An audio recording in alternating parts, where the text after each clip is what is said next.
Diduga melakukan kekerasan terhadap anak 2 tahun penderita autisme, seorang terapis di rumah sakit di Depok ditetapkan sebagai tersangka.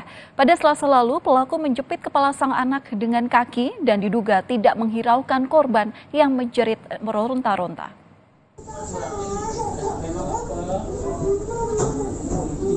Selasa 14 Februari lalu, niat hati ibu membawa anak ke rumah sakit untuk mendapatkan terapi wicara.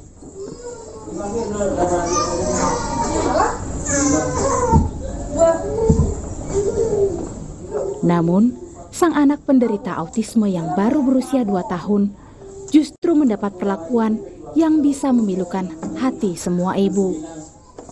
Dalam video yang tersebar di media sosial, terapis pria rumah sakit di Depok itu menjepit kepala pasien anak dengan kedua kakinya dan tetap menggunakan ponsel meski sang anak menjerit meronta-ronta.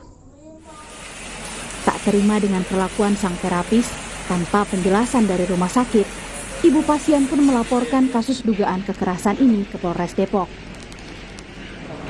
Harapan saya pelaku mendapatkan sanksi yang setimpal dan manajemen rumah sakit memperhatikan lagi perlakuan karyawannya.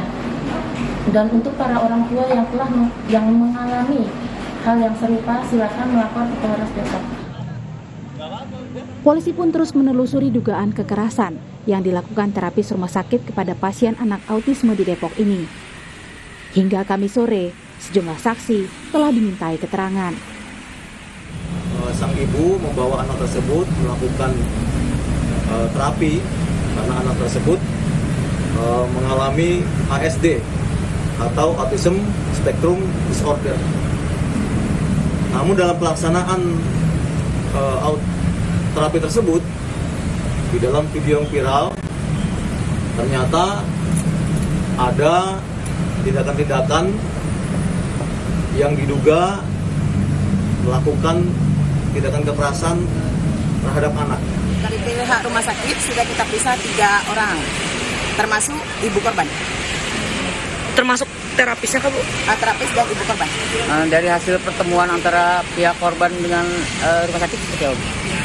Dari pihak rumah sakit bahwa baru tahu bahwa ada di video yang viral yang berinisial H. Sampai sekarang penyidik masih melakukan pendalaman terkait hal tersebut, apakah masuk unsur penganiayaan atau tidak. Dan penyidik masih berkoordinasi dengan saksi ahli.